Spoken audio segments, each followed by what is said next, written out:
제157편 케자리아 빌립보에서 예수는 12명의 사도들과 함께 케자리아 빌립보 근방에서 짧은 체류를 하기에 앞서 8월 7일 일요일에 다윗의 연락원을 통하여서 가족을 만나기 위해 가버나움으로 갈 수 있도록 준비시키셨다.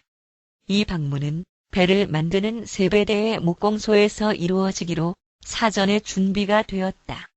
다윗 세베대는 예수의 동생인 유다와 나사렛의 모든 식구, 마리아와 예수의 모든 형제, 자매들을 데려오기 위한 계획을 세웠다. 예수는 이 약속을 지키기 위해 안드레와 베드로를 데리고 그곳으로 가셨다. 마리아와 형제들은 이 약속을 꼭 지키려고 하였다. 그러나 우연히도 예수가 빌립의 관할 지역인 호수 건너편에 있다는 것을 알게 된 한 무리의 바리새인들이 예수의 근황을 알아보기 위하여 마리아의 집으로 가기로 작정하였다. 마리아는 예루살렘의 밀정들이 도착하자 매우 불안하게 되었다. 예수의 가족들이 불안해하고 긴장하는 모습을 보고 이들은 예수가 가족들을 방문하기로 되어 있음이 틀림없다는 결론을 내렸다. 그래서 그들은 마리아의 집에 머물면서 그들의 지원 부대를 청해 놓고 예수가 도착하기를 참을성 있게 기다렸다. 물론 이 같은 사태는 가족들의 누구도 예수와의 약속을 지키지 못하도록 하는 결과를 초래하였다. 유다와 룻은 바리새인들의 감시를 피해 예수께 전가를 보내려고 여러 차례 시도하였으나 성공하지 못하였다. 오후 일찍 다윗의 연락원이 예수께 바리새인들이 그의 어머니 집문 앞층계에 진을 치고 있다는 소식을 가져왔고 따라서 예수는 가족을 방문하려는 계획을 포기하였다. 이래서 다시 한번 예수와 그의 이 세상 가족들은 어느 누구의 잘못도 없이 서로 만나지 못하였다. 1. 성전 세금 징수원. 예수가 안드레와 베드로와 함께 배 목공소 가까이에 있는 호숫가에서 기다리고 있을 때 예수를 알아본 한 성전 세금 징수원이 그들에게 와서 한쪽으로 베드로를 불러 말하였다. 너의 주는 성전 세금을 내지 않는 것이냐? 베드로는 적들의 종교 활동을 유지하기 위한 일에 예수도 공헌하라는 그의 제시를 듣고 분개하려고 하였다. 그러나 그 세금 징수원의 얼굴에 나타난 묘한 표정을 보자 그는 그것이 바로 예루살렘에서의 성전 예식을 지원하기 위해 관례적으로 지불하는 반세계를 납부하기를 거절하였다는 구실로 그들을 함정에 빠뜨리려는 목적임을 정확하게 추측했다. 따라서 베드로가 대답하였다. 물론 주는 성전 세금을 내신다. 문 옆에서 기다리면 내가 곧 세금을 가지고 돌아오겠다. 그러나 베드로는 너무 경솔하게 말하였다. 그들의 자금은 유다가 가지고 있었는데 그는 호수 건너편에 있었다. 베드로, 안드레, 예수 중에는 아무에게도 돈이 없었다. 바리새인들이 그들을 찾고 있는 것을 알면서 돈을 가지러 벳세다로 쉽게 갈 수도 없었다. 베드로가 예수께 세금 징수원에게 자신이 돈을 주겠다는 약속을 하였다고 말하자 예수가 말씀하였다. 내가 약속을 하였다면 지불해야 한다. 그런데 어떻게 그 약속을 지키겠느냐? 내 말을 지키기 위해 다시 어보일을 하겠느냐? 베드로야, 어쨌든 이 상황에서는 세금을 내는 것이 옳은 일이다. 이 사람들에게 우리 태도에 대해 아무런 흠도 잡히지 않도록 하자. 우리가 여기서 기다릴 동안 내가 배를 타고 나가 그물을 던져라. 그리고 저쪽에 있는 시장에서 고기를 판 후에 그 돈으로 우리 3명 몫의 세금을 그 징수원에게 주어라. 가까이에 있던 다윗의 비밀 연락원이 이 모든 말을 들었다. 그래서 그는 해변 가까이에서 고기를 잡고 있던 친구에게 빨리 오라고 손짓을 하였다. 베드로가 고기를 잡으러 배를 타고 나갈 준비를 했을 때 다윗의 연락원과 그의 어부 친구는 고기가 가득 찬 몇 개의 큰 바구니를 그에게 주었다. 그들은 그를 도와 근처에 있는 상인에게 가져다 팔았다. 다윗의 연락원이 좀 더 보태어서 3명에 해당되는 성전세를 납부하기에 충분한 금액을 준비하였다. 세금 징수원은 예수의 일행이 한동안 갈릴리를 떠나 있었기 때문에 늦게 납부한 것에 대한 과태료를 면제해주고 그 세금을 받았다. 베드로가 입에 돈 한 3개를 물고 있는 고기를 잡았다는 기록은 이상하지 않다. 그 당시에는 고기의 입에서 돈을 발견하였다는 이야기들이 많이 돌고 있었으며 기적에 가까운 이 같은 이야기들은 흔한 것들이었다. 베드로가 그들을 떠나 배가 있는 곳으로 갔을 때 예수가 반농담조로 말씀하였다. 왕의 아들들이 세금을 바쳐야 한다는 것이 이상하구나. 대개 국가의 유지를 위해 세금을 내는 사람들은 타인들인데 말이다. 그러나 우리는 위정자들에게 어떠한 장애물도 제공하지 않아야 한다. 그러므로 가라. 아마도 내가 입에 돈을 물고 있는 고기를 잡을는지도 모르겠다. 예수가 그런 식으로 이야기한 뒤에 베드로가 얼마 있지 않아 성전 세금을 가지고 나타났으므로 후의 이 에피소드가 마태복음의 저자에 의해 기적으로 확대되어 기록된 것은 놀랄 일이 전혀 아니다. 예수는 안드레와 베드로와 함께 거의 해가 질 때까지 해변에서 기다리셨다. 연락원들은 아직도 마리아의 집이 감시당하고 있다는 소식을 가져왔다. 날이 어두워지자 이 3사람은 배에 올라 갈릴리해 동쪽 해안을 향해 천천히 배를 저었다. 2. 벳세다 줄리아스에서 8월 8일 월요일에 예수와 12명의 사도들이 벳세다 줄리아스 가까이에 있는 마가단 공원에 머물고 있을 때 100명 이상의 신자들, 전도자들, 여자 전도자들, 그리고 왕국의 건설에 관심을 가진 사람들이 집회를 위해 가버나움으로부터 왔다. 그리고 예수가 이곳에 계시다는 것을 알게 된 많은 바리새인들도 또한 이곳에 왔다. 이 무렵 일부 사두개인들은 바리새인들과 결합하여 예수를 함정에 빠뜨리려고 애썼다. 신자들과의 사적 집회를 갖기 전에 예수는 바리새인들도 참석한 대중 집회를 가졌다. 바리새인들은 주께 야유를 퍼붓거나 모임을 방해하려고 애썼다. 방해자들의 지도자가 말하였다. 선생님, 우리에게 당신이 가르칠 권한이 있다는 표적을 보여주기 바랍니다. 그런 다음 표적이 나타난 후에는 모든 사람들이 당신을 하느님께서 보내신 줄 알겠습니다. 그러자 예수가 그들에게 대답하였다. 저녁이 되었을 때 하늘이 붉으면 너희가 날이 좋겠다 하고 아침이 되었을 때 하늘이 붉고 흐리면 너희가 날이 굽겠다고 한다. 서쪽에서 구름이 일어나는 것을 너희가 보면 비가 오겠다 하고 남쪽으로부터 바람이 불면 너희는 타는 듯한 더위가 오겠다고 한다. 너희가 하늘의 모양은 식별할 줄 알면서 어떻게 시대의 표적들은 그렇게 철저하게도 식별하지 못할 수 있느냐?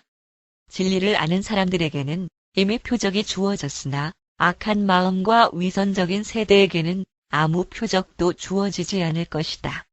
예수가 그렇게 말씀하고 물러가서 그의 추종자들과 가질 저녁 집회 준비를 하였다. 이날의 회의에서는 예수와 12사도들이 제안받은 케자리아 빌립보의 방문을 마치고 돌아오게 되자마자 데카폴리스의 모든 도시들과 마을들에 걸쳐 결합된 임무를 수행할 것을 결의하였다. 주는 데카폴리스 임무에 대한 계획에 참여하였는데 일행들을 해산하면서 다음과 같이 말씀하였다. 내가 너희에게 말하겠는데 바리새인과 사두개인의 누룩을 주의해라. 많은 학문의 그들의 모습과 그리고 종교의 형식에 대한 그들의 깊은 충성심에 속지 마라. 오직 살아있는 진리의 영과 진정한 종교의 힘에만 관심을 가져라.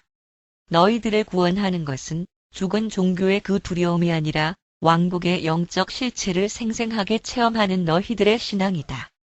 편견으로 인해 눈이 멀거나 두려움으로 몸이 마비되도록 너희 자신을 버려두지 말라. 전통 숭배를 용납하여 그렇게 너희의 납득함을 왜곡시켜서 눈이 보지도 못하고 귀가 듣지 못하게 되지 말라. 단지 평화만을 가져다 주는 것은 진정한 종교의 목적이 아니며 오히려 진보를 시키는 것이 그것의 목적이다. 너희들이 영원한 실체들의 이상인 진리와 전심을 다한 사랑에 빠지지 않는 한 너희들의 가슴 속에 어떠한 평화나 마음의 진보는 있을 수 없다. 삶과 죽음의 문제가 영원의 정의로운 실체에 반하는 시간의 사악한 쾌락 너희 앞에 놓여 있다. 지금이라도 너희들은 신앙과 희망의 새로운 삶을 살아가면서 두려움과 의심의 사슬로부터 해방되어야만 할 것이다. 너희 혼 속에서 동료들을 위한 봉사의 감정이 생겨나면 그것들을 억누르지 말라. 너의 가슴 속에 이웃을 사랑하는 감정이 솟아오르면 그러한 애정의 충동을 내 동료들의 실제 필요에 대한 지적, 사명활동으로서 표현해라. 3. 베드로의 고백.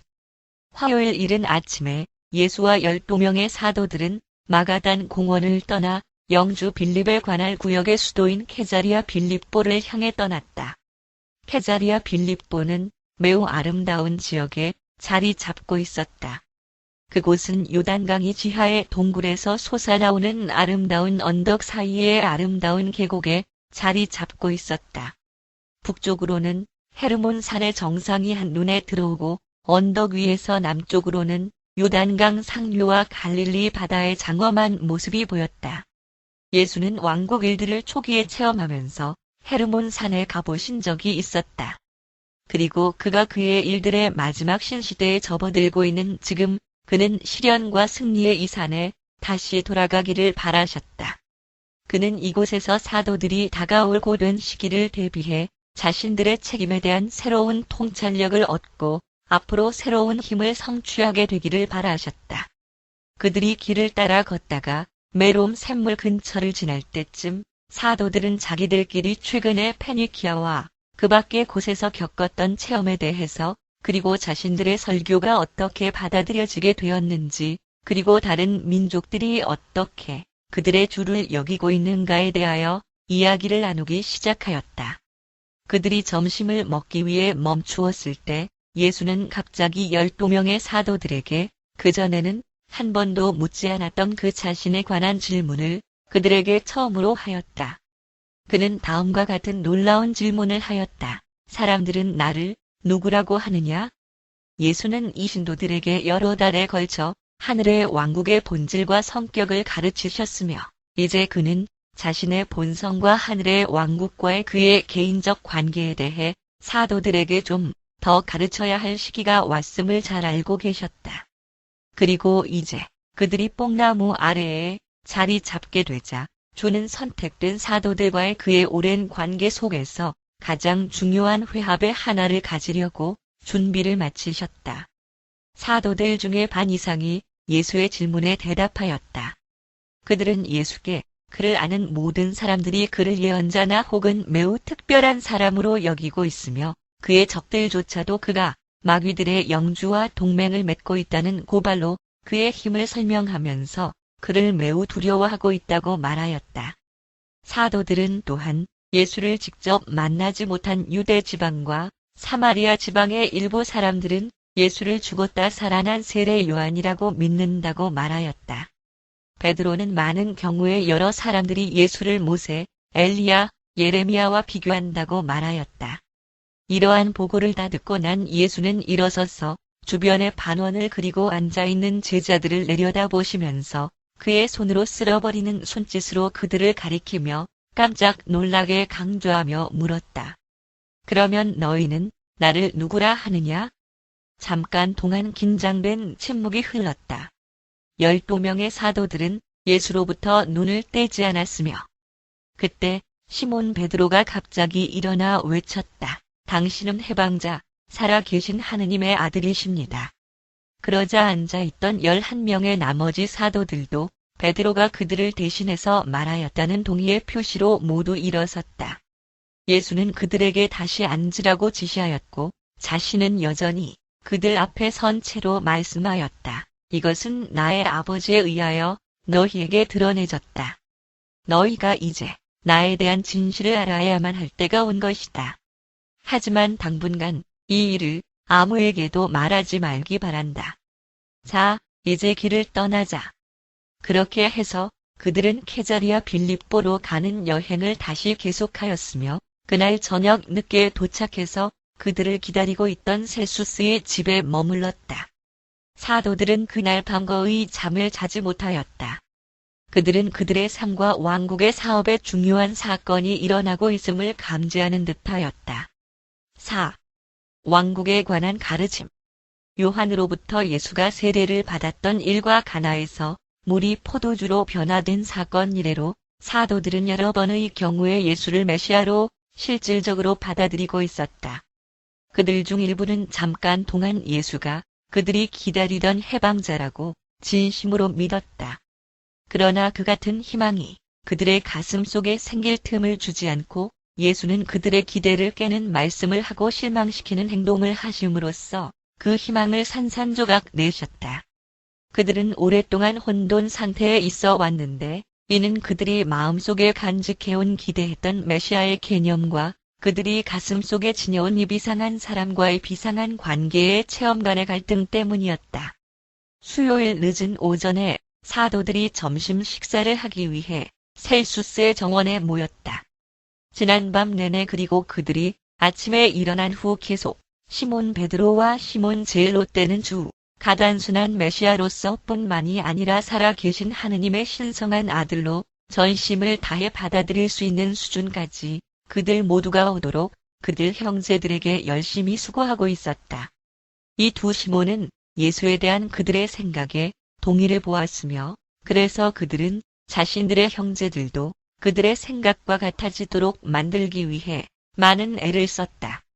안드레가 사도들의 일을 총괄하고 있었던 한편 그의 동생 시몬 베드로가 다수의 동의를 받고 점점 더 12명의 대변인이 되어가고 있었다.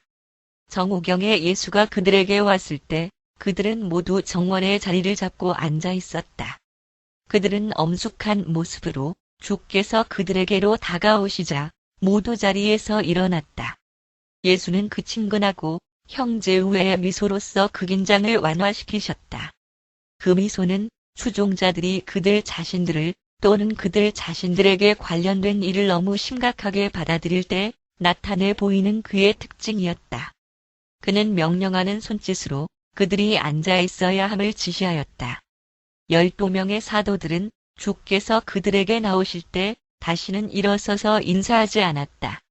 그들은 그가 그런 외형적인 존경의 표시를 별로 탐탁하게 여기지 않는다는 것을 알았다.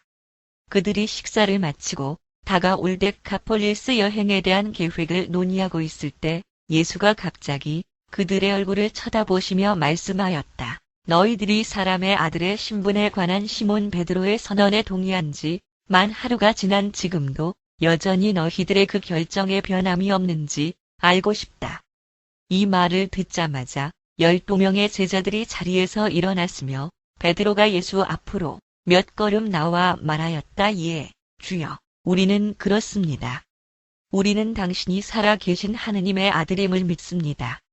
그러고 나서 베드로는 다른 사도들과 함께 자리에 앉았다. 여전히 서신 채로 예수가 12명에게 말씀하였다. 너희들은 내가 선택한 대사들이다. 하지만 이 상황에서 너희들이 단지 인간의 지식으로부터 이런 믿음을 가질 수 없다는 것을 내가 알고 있다. 이것은 나의 아버지의 영이 너희의 아주 깊숙한 혼에 드러내 보여주신 것이다. 따라서 너희가 이 고백을 너희 안에 계시는 나의 아버지의 영의 통찰력으로 할 때에는 나는 이 기초 위에 하늘의 왕국의 형제 신분을 이룩할 것임을 선언하도록 이끌려진다. 이 영적 실체의 반석 위에 나는 내 아버지 왕국의 영원한 실체들 안에 영적 동료 관계에 살아있는 성전을 세울 것이다. 모든 악한 세력과 죄의 무리들은 신성한 영의 인간들의 형제우애 관계에 대항하여 승리하지 못할 것이다. 그리고 내 아버지의 영은 언제나 이러한 영 동료 관계와 동맹을 맺는 모든 이들의 신성한 안내자와 조언자가 되실 것이다. 너희들과 너희들의 후손들에게 내가 이제 밖으로 향한 왕국 열쇠들, 현세의 일들, 왕국 동료들로서의 이곳 남녀 집단의 사회적 그리고 경제적 특징에 대한 권한을 넘겨주겠다. 예수는 제자들에게 당분간 자신이 하느님의 아들이라는 것을 아무에게도 말하지 말 것을 다시 한번 명령하였다. 예수는 자기 사도들의 충성심과 온전무결성에 대해 신앙을 갖기 시작하였다. 주는 자신이 선택한 대표자들이 최근에 겪었던 일들을 감당할 신앙이라면 분명히 앞으로 다가올 엄청난 시련을 견딜 수 있을 것이며 모든 희망이 깨져버린 중에서도 새로운 섭리 시대라는 새빛으로 솟아나고 나아갈 수 있으며 결국 어둠 속에 묻혀있는 세상을 밝히기 위해 전진할 수 있을 것이라 생각하였다. 이날부터 예수는 한 사람을 제외하고는 자신의 사도들의 신앙을 신뢰하실 수 있었다. 그날 이후로 예수는 자신의 신성한 아들 관계의 기초 위에 살아있는 성전을 세우셨다. 그리고 자신들이 하느님의 아들들임을 자아 의식하게 된 사람들은 영들의 영원한 아버지의 지혜와 사랑에 대한 영광과 명예를 세우고 있는 아들 관계에서의 이 살아있는 성전을 이루는 인간 돌들이다. 예수는 이같이 말씀하고 12명에게 그들끼리 언덕으로 가서 저녁 식사 시간 전까지 지혜와 힘과 영적 지침들을 구하라고 지시하였다. 제자들은 주께서 시키신 대로 따랐다. 5. 새로운 개념. 베드로의 고백이 갖는 새롭고 뚜렷한 특징은 예수가 하느님의 아들이라는 것, 의심할 수 없는 그의 신성을 분명히 인식한 것이었다. 예수의 세례와 가나의 결혼식 사건 이후 사도들은 메시아로서 그를 다양하게 생각했으나 그가 신성하여야 한다는 것은 민족의 해방자에 대한 유대인 개념의 일부분이 아니었다. 유대인들은 메시아가 신성으로부터 솟아나오리라고 가르치지 않았다. 유대인들은 메시아가 기름 부음 받은 자라고는 생각하였지만 그가 하느님의 아들이라고는 거의 생각하지 않았다. 두 번째 고백에서는 예수가 사람의 아들이면서 하느님의 아들이었다는 고귀한 사실, 병합된 본성이 더욱 강조되었고 예수가 하늘의 왕국을 세우리라고 선언한 것은 인간 본성과 신성한 본성의 병합이라는 이 같은 위대한 진리를 기초로 하고 있다. 예수는 이 세상에서 일생을 살면서 사람의 아들로서 자신의 사업을 완수하려고 하였다. 그의 추종자들은 그를 자신들이 기다려온 메시아로 생각하고 싶어 하였다.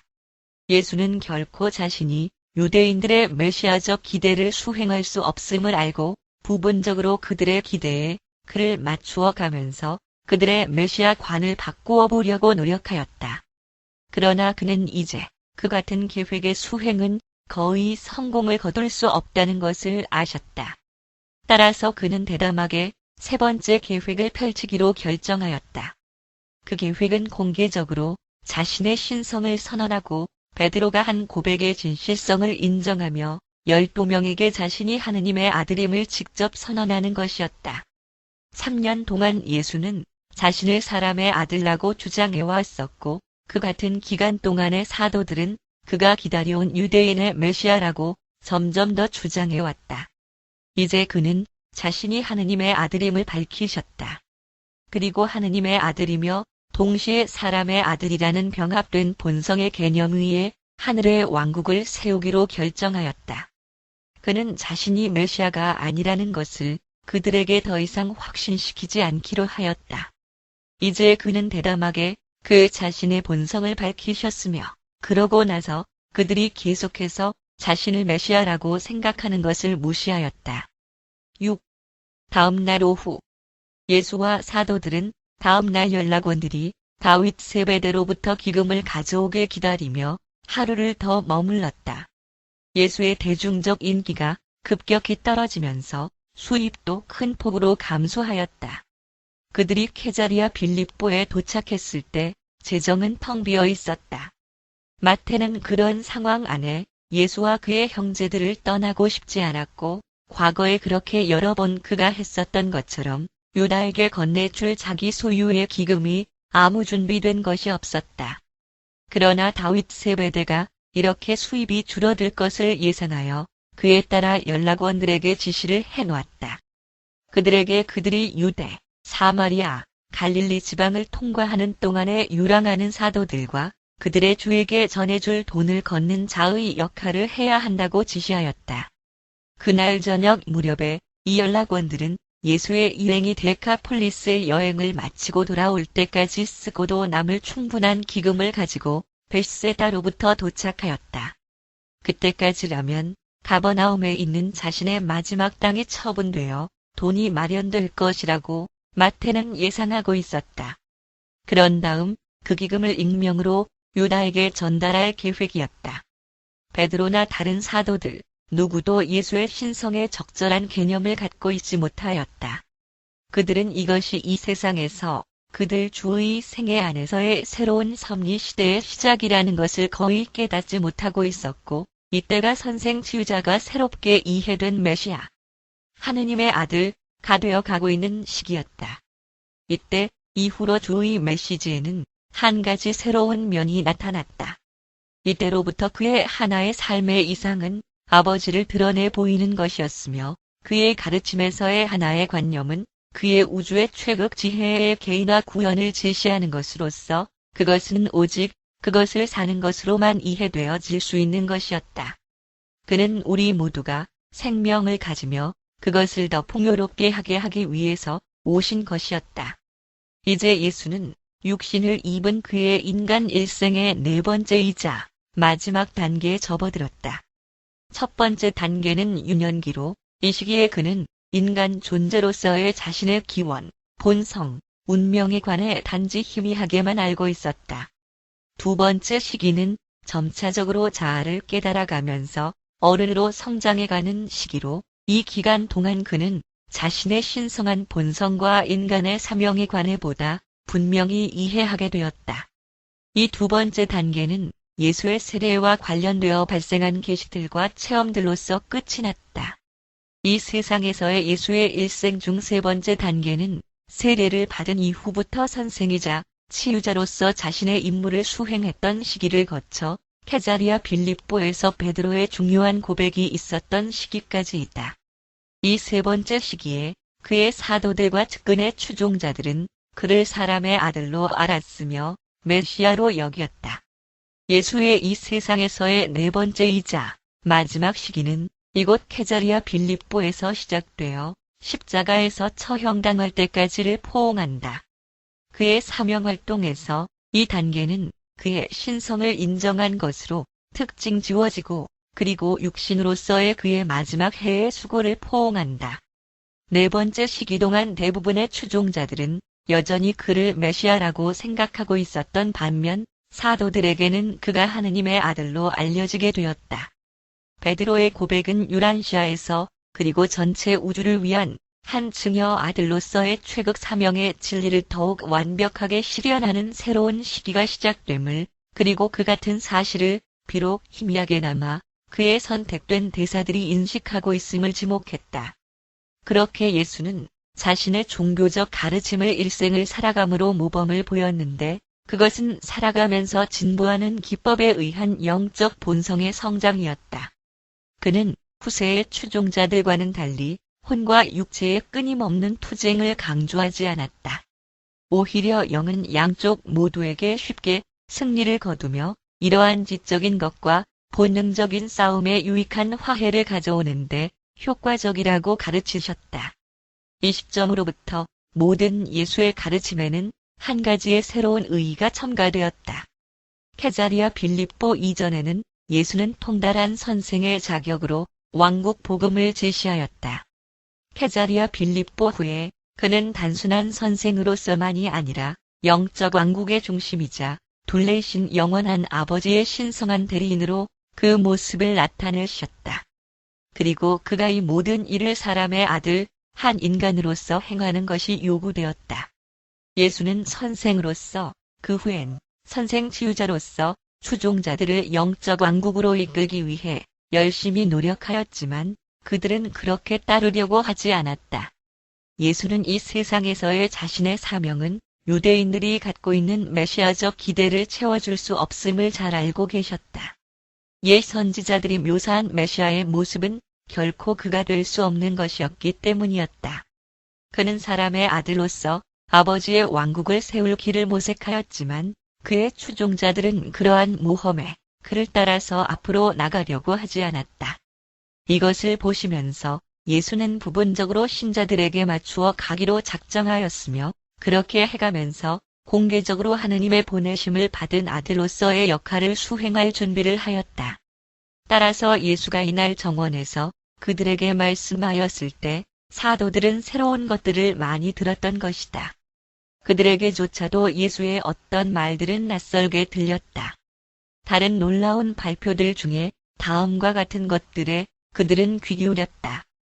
이 시간 이후로부터 누구든지 우리와 함께 동료 관계를 가지려면 아들 관계의 의무를 담당한 후에 나를 따르도록 해라. 내가 너희들을 떠났을 때 이 세상이 너희들의 주를 대했던 것보다 너희들에게 더 잘 대해 주리라고 기대하지 마라. 너희가 나를 사랑한다면 최극 희생이 되려는 너희의 기꺼움으로 이 애정을 증명할 수 있도록 준비해라. 내 말을 주의 깊게 들어라. 내가 의인을 부르러 온 것이 아니라 죄인을 부르러 왔다. 사람의 아들이 온 것은 섬김을 받으려 함이 아니라 섬기려고 온 것이며 모든 사람을 위한 선물로서 자기 생명을 증여하려고 온 것이다. 내가 선언하겠는데 내가 온 것은 잃어버린 자를 찾아 구원하려 함이다. 아버지로부터 나온 아들 외에는 이 세상에서는 어떤 사람도 아버지를 본 자가 없다. 그러나 아들이 들려올릴 때 그는 모든 사람들을 그 자신에게로 끌어들일 것이며 아들의 병합된 본성의 진리를 믿는 자마다 세월의 불변을 사는 것 이상의 생명을 받게 될 것이다. 우리는 사람의 아들이 하느님의 아들이라는 것을 아직 공개적으로 선언하지 않았지만 너희에게는 이 같은 사실은 드러내어졌다. 그러므로 내가 이러한 신비들에 관하여 너희들에게 대담하게 말하는 것이다. 비록 내가 너희들 앞에 물리적 현존으로 서 있기는 해도 나는 아버지이신 하느님으로부터 왔다. 아브라함이 있기 전부터 내가 있다. 너희들이 아는 바와 같이 나는 아버지로부터 이 세상으로 나왔다. 그리고 너희에게 선언하겠는데 나는 곧 이 세상을 떠나 아버지의 일로 돌아가야만 한다. 사람의 아들이 너희들의 조상이 생각했던 메시아에 대한 기대를 만족시키지 않을 것이라는 너희에게 하는 내 경고에도 불구하고 이들 선언들의 진리를 너희의 신앙이 이제 이해할 수 있느냐? 나의 왕국은 이 세상에 속하는 것이 아니다. 여우도 굴이 있고 공중의 새도 둥지가 있지만 나는 머리 둘 곳이 없다는 사실에도 불구하고 나에 관한 진리를 너희가 믿을 수 있느냐? 그럼에도 불구하고 내가 말하겠는데 나와 아버지는 하나이다. 나를 본 사람은 아버지를 본 것이다. 나의 아버지는 모든 일에서 나와 함께 행하며 내 사명에서 결코 나를 혼자 내버려 두지 않으실 것이다. 마찬가지로 너희들이 이 복음을 온 세상에 전파할 때 내가 너희들을 결코 버리지 않을 것이다. 그리고 나는 너희들을 따로 세워 나와 함께 있도록 해왔으며 그리고 이제 잠시 동안 너희들은 너희 스스로가 내가 너희에게 깨우쳐온 그 일생 인간의 가슴 안에 내 아버지의 왕국을 세우는 것, 이 복음을 믿는 모든 혼들의 살아가는 교제인 나의 동료 관계를 이룩하는 것이라는 신앙의 모험인 그 삶의 영광을 이해하고 그것의 웅장함을 알 수 있게 될 것이다. 사도들은 이 대담하고 깜짝 놀랄 말에 조용히 귀를 기울였으며 모두들 아연해졌다. 이어서 그들은 소규모로 분산되어 주의 말을 토론하고 곰곰이 생각하였다. 그들은 예수가 하느님의 아들이라고 고백했었지만 그러나 그들은 그들이 하게 될 것이라는 것에 충분한 의미를 파악할 수는 없었다. 7. 안드레의 회의. 그날 저녁 안드레가 각각의 형제들과 개인적이고 탐구하는 회의를 가졌다. 그는 가룟 유다를 제외한 다른 형제들과 유익하고 사기를 북돋아주는 이야기를 나누었다. 안드레는 다른 동료들과 가졌던 것 같은 친밀한 관계를 유다와는 유지한 적이 없었다. 따라서 그는 유다가 사도대원의 우두머리인 자신에게 그 자신에 대하여 한 번도 솔직히 그리고 털어놓지 않는 것에 대해 별로 신경을 쓰지 않았었다. 그러나 이제 안드레는 유다의 태도가 너무 염려가 되어서 그날 밤늦게 다른 사도들이 모두 잠든 후에 그는 주에게 가서 자신이 근심하는 이유를 털어놓았다. 예수는 이렇게 말씀하였다. 안드레야, 내가 이 문제로 나를 찾아오기를 잘하였다. 그러나 우리가 해줄 수 있는 일은 더 이상 아무것도 없구나. 단지 계속하여 이 사도를 최대한으로 신뢰하거라. 그리고 너의 형제들에게는 나와 한 이야기를 전하지 말라. 이상의 말이 안드레가 예수로부터 얻을 수 있었던 전부였다. 유대 지방 출신의 이 형제와 갈릴리 출신의 형제들 사이에는 항상 이상한 감정이 있어 왔다. 유다는 세례 요한의 죽음에 충격을 받았으며 몇 번의 경우에서 주께 들은 책망으로 심하게 상처를 받았고 예수가 왕이 되기를 거부하였을 때 실망하였으며 예수가 바리새인들로부터 도주하였을 때 창피하였으며 예수가 표적을 보이라는 바리새인의 도전을 받아들이지 않았을 때 원통하였으며 예수가 자신의 힘을 과시하는 것을 거절하였을 때 당황하였다. 그리고 최근에는 파닥이 난 재정 때문에 우울해졌고 어떤 때는 낙심하였다. 게다가 유다는 군중들의 열렬함이 그리웠다. 다른 사도들 각자도 어떤 면에서 좀 다르긴 해도 비슷하게 시험과 고난을 겪고 있었지만 그들은 예수를 사랑하였다. 적어도 그들은 유다보다는 더 많이 주를 사랑했음에 틀림없다. 왜냐하면 그들은 그와 함께 고난의 길을 끝까지 갔었기 때문이다. 유대 지방 출신인 유다는 최근에 예수가 사도들에게 바리새인의 누룩을 조심하라는 경고를 개인 감정으로 받아들였으며 그는 예수의 이 말씀을 자신에 대해 은밀히 암시한 것으로 생각하였다. 그러나 유다의 가장 큰 오류는 다음의 것들이었다. 여러 번에 걸쳐 예수가 자기 사도들을 그들끼리 기도하러 보내곤 하였을 때 유다는 우주의 영적 힘과 진지한 교제에 잠겨있는 대신에 인간의 두려워하는 생각에 빠졌으며 동시에 복수심을 품는 그의 불행한 성향에 굴복하였을 뿐만 아니라 예수의 사명에 관한 미묘한 의심을 품는 일을 계속하였다. 이제 예수는 자기 사도들과 함께 헤르몬 산에 가고자 하였다. 그는 거기에서 이 세상에서 하느님의 아들로서의 네 번째 위상을 계시하려고 정하였었다. 그들 중에 일부는 그가 요단에서 세례를 받았을 때 참석해서 사람의 아들로서의 그의 생애가 시작되는 것을 목격한 적이 있었으므로 그는 그들 중 몇 명이 또 그렇게 자신이 하느님의 아들로서의 새롭고도 대중을 위한 역할을 시작한다는 권위의 말씀도 들을 수 있도록 같이 있기를 바라셨다. 따라서 8월 12일 금요일 아침에 예수가 12 사도들에게 이렇게 말씀하다. 저 산 너머로의 여행을 할 수 있도록 양식을 마련하고 너희가 준비하도록 하여라.